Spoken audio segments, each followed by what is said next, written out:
The air felt heavier the second the wheels touched down. Not in the physical sense, not the heat or the humidity, though both pressed against the windows of the small bush plane like a wall, but in the way memory does when it floods in before you're ready. I hadn't been to Uganda in 17 years. Not since I was 10. Not since the day I stood on this very airstrip, clutching my father's hand, barefoot in red dust, watching a young silverback gorilla peer at me through the fence like he already knew something I didn't. Back then, the place felt wild. Magical. Now, it just felt hollow. Like something important had been left behind, and I wasn't sure I wanted to find it. "Emma," the driver called from beside the Jeep, waving. "You're the daughter, right?" I nodded slowly, slinging my bag over my shoulder. "Yeah. That's me." He introduced himself as Sam, handed me a water bottle, and took my duffel with a warm but cautious smile. The kind people give when they're not sure what version of you they're going to meet. I didn't blame him. I didn't know what version of me would show up either. The drive to the reserve took nearly an hour. Long enough for silence to stretch, then settle. Long enough for every tree and bend in the road to feel vaguely familiar, like a dream I couldn't fully place. Sam finally broke the quiet. "Dr. Thorne spoke of you a lot." I looked up. "My father?" He nodded. "Always said you'd come back one day." I forced a thin smile. He was an optimist. He was also right. I turned my face toward the window before he could see the tears welling. I didn't want to cry in front of a stranger. Not yet. When the trees opened and the fence came into view, I felt it before I saw it, a shift in the air, as though the forest itself had stopped to listen. The gate swung open. The Jeep crunched across gravel. And there it was. Thorne Wildlife Sanctuary, home to 14 rescued gorillas. Founded and protected by one man for almost 3 decades. My father. The house looked smaller than I remembered, worn, sun-bleached, the wood beginning to split in places. The porch sagged slightly. A single chair sat facing the enclosures, just like it always had. Empty now. I stepped out of the Jeep and let the silence hit me full force. This wasn't a vacation. This was a reckoning. A woman in khaki joggers and a dark green staff shirt approached, clipboard tucked under her arm. She had sharp cheekbones and tired eyes. "Emma Thorne?" I nodded. "I'm Amara. I run the sanctuary now." She hesitated. "I worked with your father. He spoke of you often." "So I've heard." She gave me a searching look. "It's good that you came." I didn't answer. I wasn't sure it was. The room they gave me was simple. A twin bed, mosquito netting, one desk, and a photo on the nightstand I hadn't expected. It was us. Me, age 6. Dad, laughing, shirt half untucked. And a baby gorilla pressed against the glass beside me, both of us grinning like fools. Kota. I hadn't thought of that name in years. Amara appeared in the doorway as I was unpacking. "If you're up for it," she said, "you can visit the main group this afternoon. He's different these days. Quieter." I didn't have to ask who she meant. "Koda?" She nodded. "He hasn't let anyone get close since your father passed." "Not even me." A strange chill moved through my chest. I looked back at the photo. "What makes you think he'll want to see me?" Amara didn't smile. She didn't soften her tone. She just said, "Because he remembers." The observation deck overlooked the primary enclosure, an acre of forest, scattered with stone, slope, and brush. It was open, free-range, surrounded by low electric fencing and long ditches instead of cages. A silverback sat near the edge of the tree line, back turned, arms resting loosely on his knees. He looked like a statue carved into the wild. That was Koda. I'd know him anywhere. His back was broader now, his frame massive, commanding. But there was still something in the curve of his shoulders, something familiar. Gentle. Unbreakable. He doesn't let anyone near him anymore, Amara whispered beside me. Just watches. He always watched, I murmured. A memory stirred. Me sitting outside the nursery pen at age 7, reading aloud, Kota pressing his face to the mesh, eyes locked to the movement of my lips, listening. Learning. Can I go down? I asked. Amara looked startled. Inside? I nodded. She hesitated. It's safe. But I'd stay outside the red line. Don't initiate contact.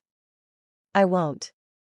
But as I stepped onto the path that led to the lower level, something in my chest was already stirring. Not fear. Not even grief. Something older. Recognition. The air inside the enclosure clearing was thicker. Earthy. Real. The kind of real that doesn't care how broken you are. Koda hadn't moved. But I knew he heard me. Every step I took, every breath I drew, he felt it. I stopped 5 feet from the red-painted line in the dirt. Koda, I said, softly. Nothing. It's me. Emma. Still nothing. I waited. And waited. And then, slowly, he turned his head. His eyes found mine. And something in the world paused. I didn't move. Didn't blink. And I didn't speak again. I just let the moment happen. Let him look. Let him decide. And after what felt like a lifetime, he shifted, just slightly, turning his whole body toward me. It wasn't dramatic. It wasn't cinematic. It was simple. But it meant everything. I stayed until the sun dipped low and the staff called me in. Kota didn't move again. But he didn't turn away either. He watched me walk. Watched me leave. And just before I passed the gate, I glanced over my shoulder. He was still looking. Like he remembered. Like he'd never forgotten. I didn't sleep much that night. Every time I closed my eyes, I saw his face again. Not just the raw power in his expression, but the stillness. The recognition. The waiting. It wasn't like looking at an animal. It was like standing in front of someone who had been silent for too long, and didn't know how to break it. At breakfast, I stirred my oatmeal until it turned cold. A few staff members wandered in and out of the lodge's small dining area, speaking Swahili, passing gentle nods my way. I gave thin smiles in return. I didn't know how to speak to anyone anymore, not even to myself. Amara sat down across from me, 2 mugs of tea in hand. She slid one over. Not coffee, but it helps. I managed a thanks, though my throat still ached. She didn't push. Just took a sip, then spoke casually. Koda stayed near the gate all night. I blinked. What? She nodded. Didn't sleep in the trees like usual. He sat right where you left him. Wouldn't budge. My fingers curled around the warm mug. He's waiting, I said quietly. Amara tilted her head. For what? I didn't know. But I felt it in my chest, like a string that had been tied years ago and was finally being pulled again. I returned to the observation deck that afternoon. From above, the sanctuary looked deceptively peaceful. Monkeys darted in the trees along the far slope, birds skimmed the tops of the fence line, and the forest hummed with the kind of life that doesn't care about human pain. And yet, there he was. Kota. Still in the clearing. Still watching the path that led down to the gate. Still waiting. I told myself not to go back down. Not so soon. Not before I figured out what I even wanted from him, or what he wanted from me. But my legs didn't listen. When I stepped inside the lower gate, he looked up instantly. No surprise in his eyes. No hesitation. Just a long, unbroken gaze that pressed right through the wall I'd been carefully rebuilding since the funeral. Hey, I said, stopping at the red line again. Still here? He didn't move. Didn't blink. Didn't make a sound. But I felt something shift. Something in me. I don't know what you want from me, I admitted, folding my arms tightly. I don't know why you're doing this. Silence. I'm not him, I said. That landed harder than I expected. I'm not my dad. Still nothing from him. But still, he stayed. I turned my back to him. Why didn't you come to the funeral? I asked the air, even though I already knew the answer. Because you knew he was already gone? Or because you knew I wouldn't be there either? Behind me, I heard a soft shuffle of weight on dirt. I didn't turn. I didn't come, I continued. I couldn't.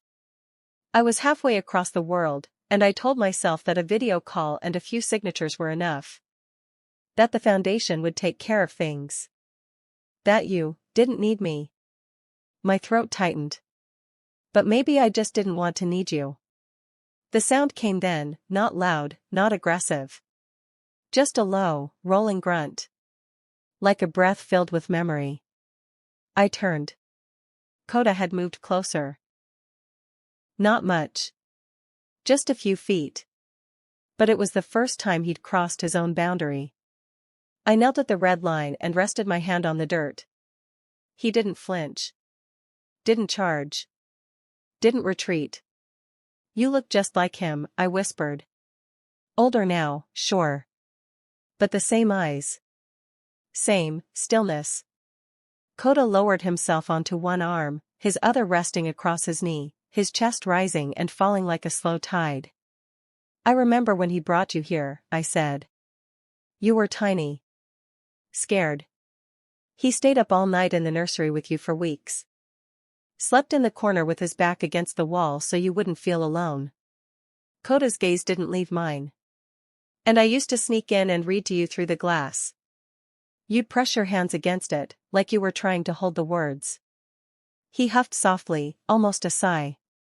My lips quivered. I think you were the only thing that made me feel safe back then. After Mom died. I didn't talk to anyone. Not even Dad. But I talked to you. A long pause stretched between us. And then I left. He moved again. Closer. His knuckles brushed the dirt just beyond the line. Still no threat. Still no sound. Just presence. I wanted to reach forward. Just once. To touch the edge of his arm. His fingers. His breath. But I didn't. I wasn't ready. And maybe, he wasn't either. The next few days passed in quiet rhythm. I spent mornings cataloging old research notes, afternoons walking the trails around the sanctuary, and evenings watching Kota from the deck. He watched too. Every time. Every step I took. He was always there. Not always close. But never far. Amara brought me lunch one afternoon and sat beside me on the grass near the enclosure. You're waking him up, she said softly. I looked at her. He went silent after the accident. Wouldn't interact with anyone. Refused food some days. Avoided the others. We thought we'd lost him too. I swallowed. I didn't think he'd even remember me. She smiled gently. He never forgot. That night, I dreamt of the nursery. The soft light, the sound of a heartbeat monitor, the steady rhythm of my father's voice as he read aloud, and beside him, always, Koda. Tiny, unsure, but listening. Always listening. The next morning, I walked down to the clearing alone again. Kota was already waiting.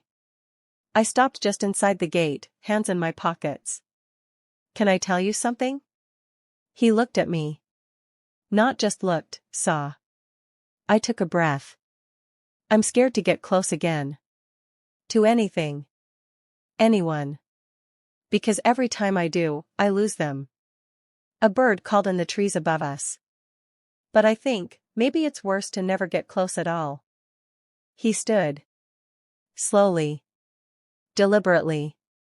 And for the first time, he stepped over the red line. My heart stopped. He didn't come fast. He didn't reach. He just came forward. One step. Then another. Then, he sat. Right in front of me. No barrier. No distance. Only breath. I didn't move. Didn't speak. Just sat across from him. Two creatures. Both silent. Both broken. Learning again how to be seen. The morning light filtered in soft and golden, warming the corners of the guest house, but it couldn't quite reach me. I sat curled in the same worn armchair where I had fallen asleep the night before, still wearing yesterday's clothes. My hands were wrapped around a chipped mug of instant coffee that had long gone cold. Outside, I could hear the forest waking, rustling leaves, bird calls, the faint thump of something large moving in the trees. And behind all of it, that low hum of life that never quite stops in the jungle. But inside, there was stillness. A kind of aching stillness. I hadn't been back to Koda's enclosure since the first day. I told myself I was giving him space, but the truth was simpler. I was afraid. Not of him, never of him, but of what he saw when he looked at me. The girl who never came back. The daughter who left her father behind and stayed gone for too long. I stared at the mug and whispered to no one, I shouldn't have come. But I had. And now, I was here, in the place where my father's voice still echoed through the walls, through the paths, through the air I breathed.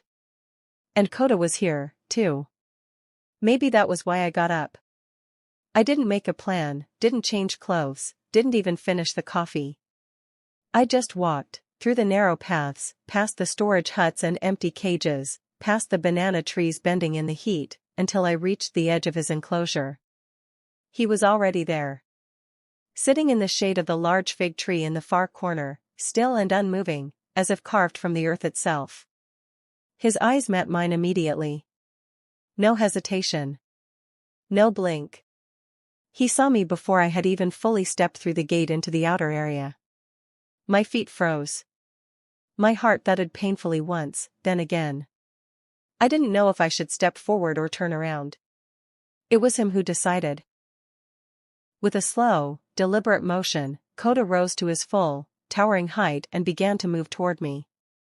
Each step was measured, unhurried. The kind of pace that made you feel like he was always in control, of his body, of the space, of you. I stood at the edge of the reinforced viewing area, still separated from him by the inner fence, but closer than before. Close enough to see the silver stripe down his back, the fine lines around his dark, intelligent eyes. He stopped a few meters away and sat. Just sat. Watching me. I opened my mouth to say something, but nothing came. The jungle buzzed around us, birds cried from somewhere high in the canopy, and my heart beat in my ears like a drum. Minutes passed. I didn't count them. I just breathed. Watched him. Let the silence stretch and settle, like a blanket between us. And then, he moved. Slowly, gently, Kota leaned forward and extended his arm through the wide square of the lower viewing window.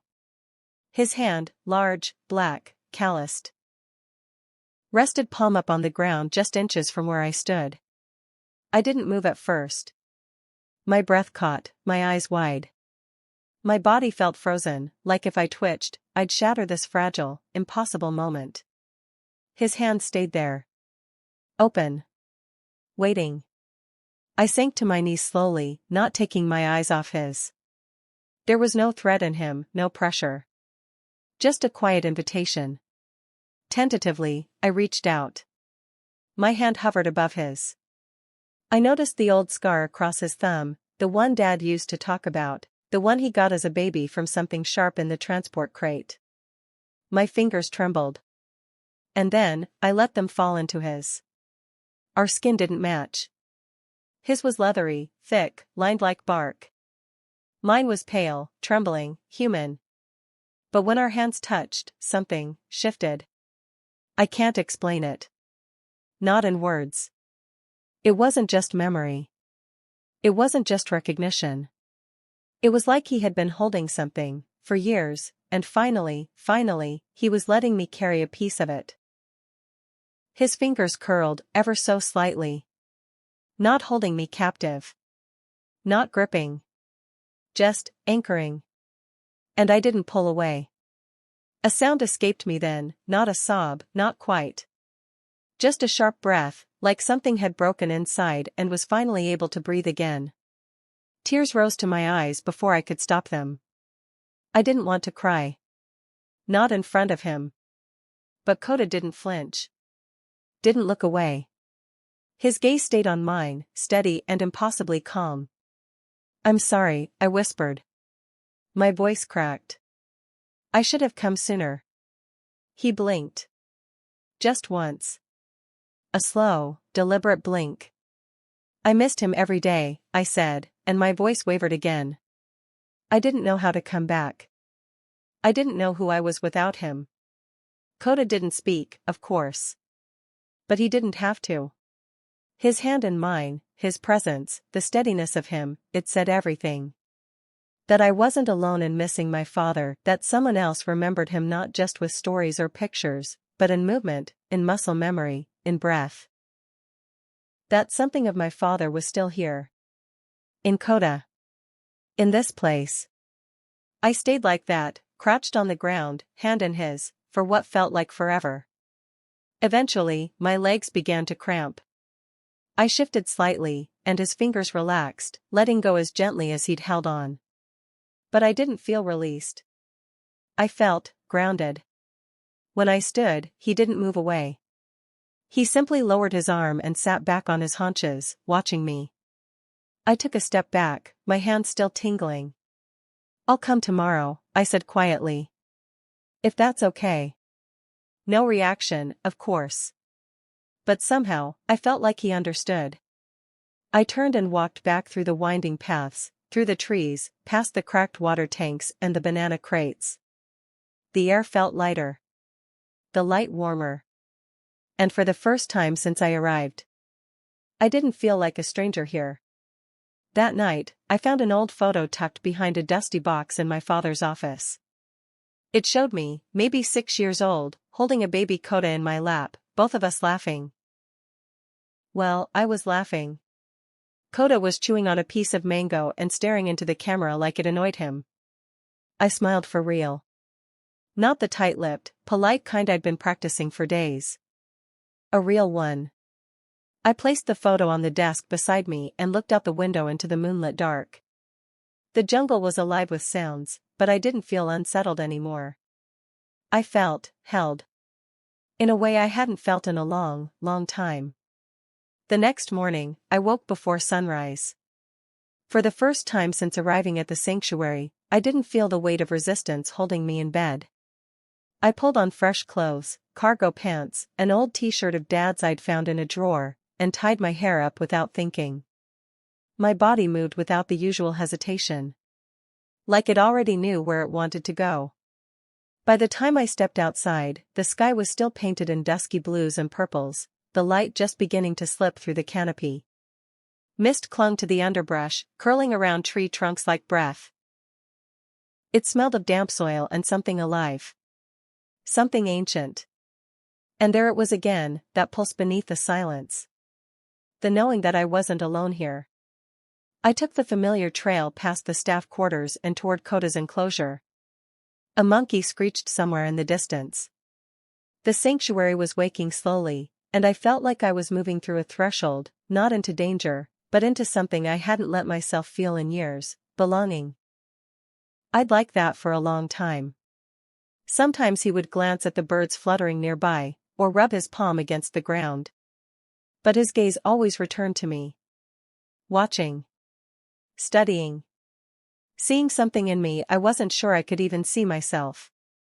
And then, slowly, deliberately, he reached again. His hand came forward in a mirror of yesterday's gesture, palm up, slow and without force. My breath hitched. I hadn't expected it.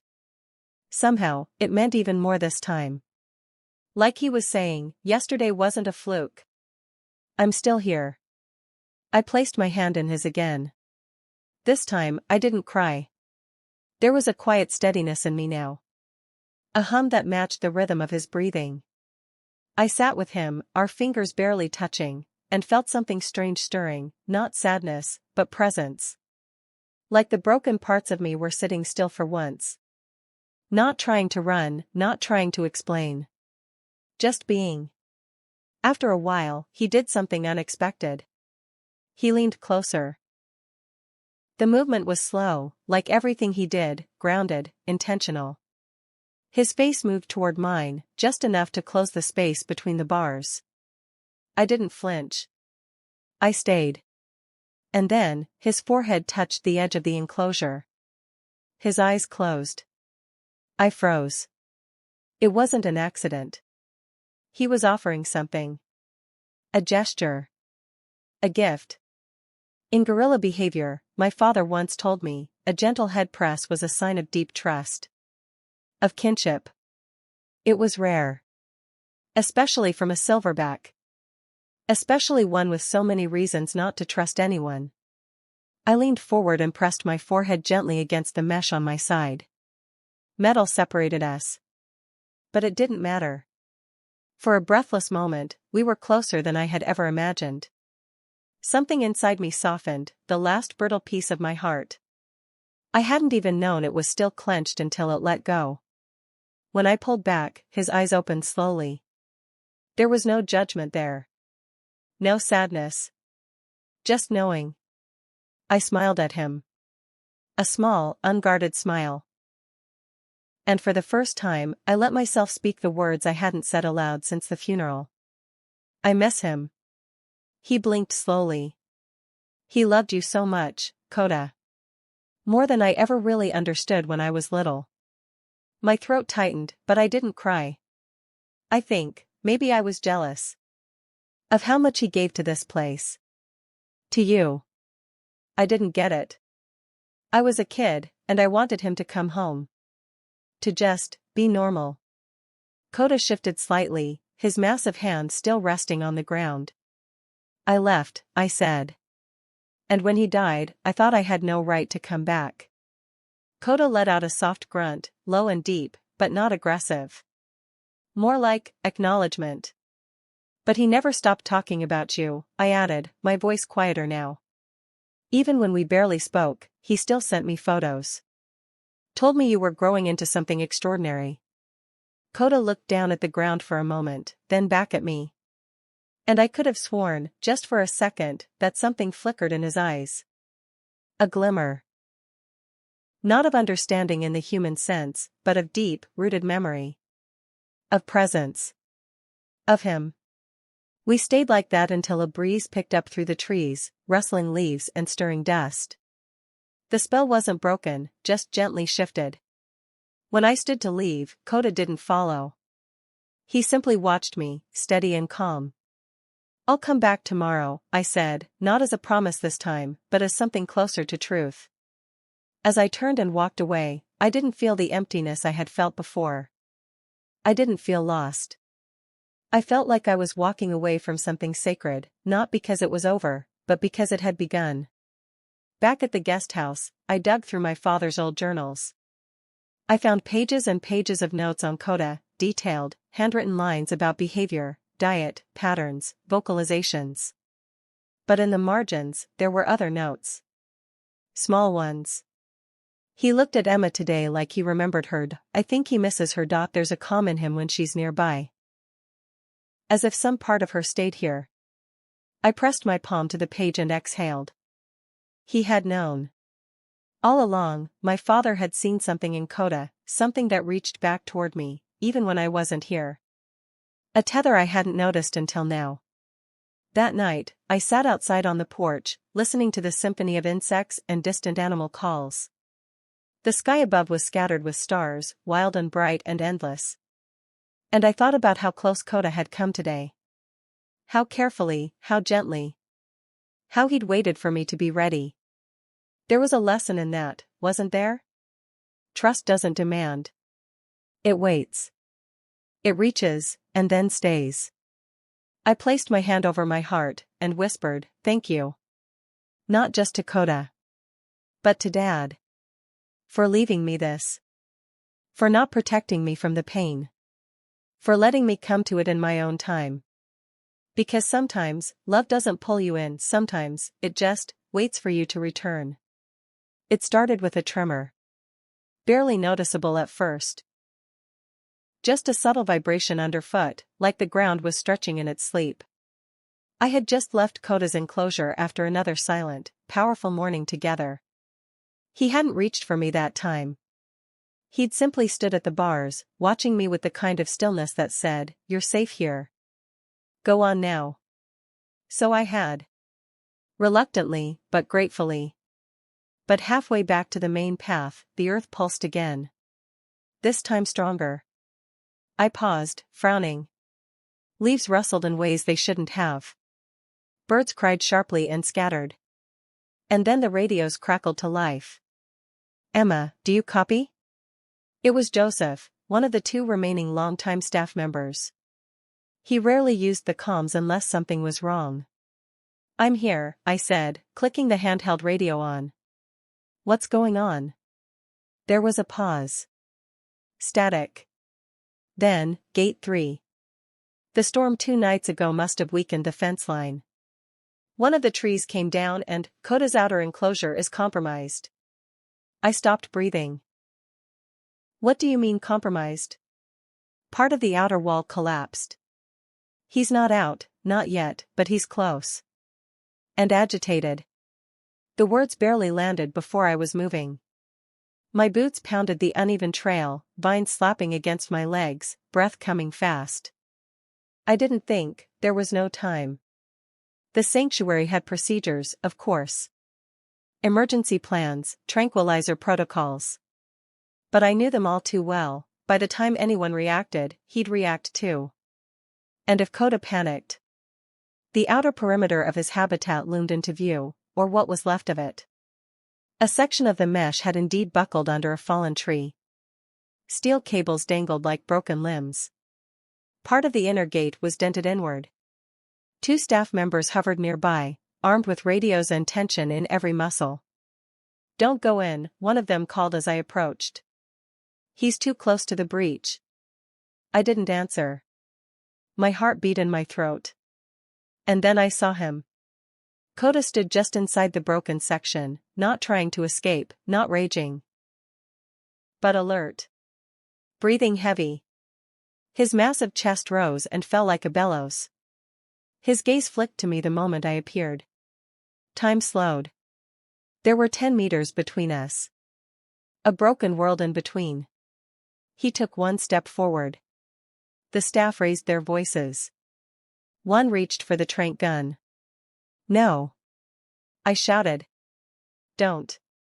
Please, just give me a second." They hesitated. Only because they knew I'd grown closer to him than anyone else here. I stepped forward. "Not much. Just enough." "Kota," I said softly. "It's okay. I'm here." His arms dropped slightly. His breathing slowed. "I know it's broken. But you don't have to be afraid." He cocked his head. Not aggressive. Not uncertain either. I took another step. I could feel the stairs behind me, the tension ready to snap like a bowstring. "You remember, don't you?" My voice shook. "When I was little, I used to sneak into the garden where Dad kept the mangoes. You used to follow me, even though you weren't supposed to be there." A flicker of something passed over his face. "I always thought I was leading you," I whispered, "but I think, maybe you were the one who was watching over me." Even then. He took one more step. Closer than he'd ever been outside the viewing area. I felt it then, the shift. Not in him. In me. I had come here grieving, afraid to stay, afraid to be seen. And now I was standing in front of a gorilla 3 times my size, a creature strong enough to destroy everything around him, and all I could feel was calm. I stretched out my hand. Palm up. No fence between us. No barrier. He looked at it. Looked at me. And then, with a gentleness that made my throat close, he reached out.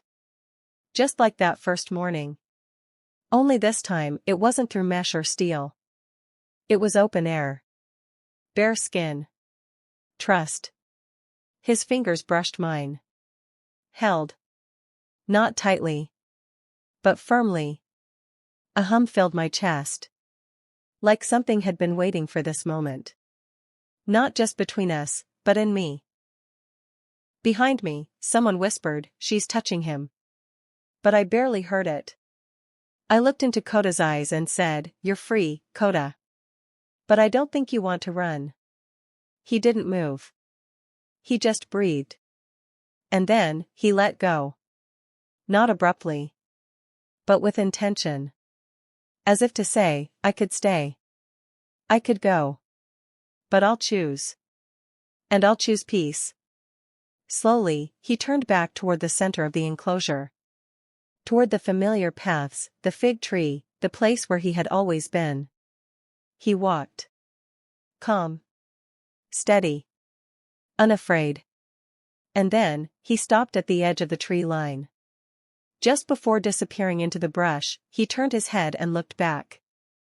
Right at me. Not as a farewell. Not as goodbye. But as a promise. Then he vanished into the green. The fence was repaired the next day. No one tranked him. No one tried to cage him again. The breach had given him the choice, and he'd made it. He came back on his own. Every morning. To the fig tree. To me. Weeks passed. I stayed longer than I meant to.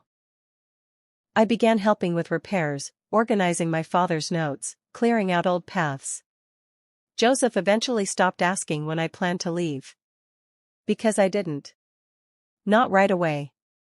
One evening, I sat by the old fire pit behind the guest house, listening to the calls of distant colobus monkeys and watching the stars slowly emerge. In my lap was Dad's journal. The final entry, written just a few days before his heart gave out, read: "If anything happens to me, I hope she comes back. Not just for Koda. For herself. I think they both have something to teach each other. Maybe she'll remember who she is here. And maybe he'll remember what it means to trust again." I closed the book and pressed it to my chest. I didn't know what came next. I didn't know if I'd stay forever. But I knew this. Koda had reached for me, and when he did, he hadn't just held my hand. He had held everything I had buried. And when I let him, he helped me let it go.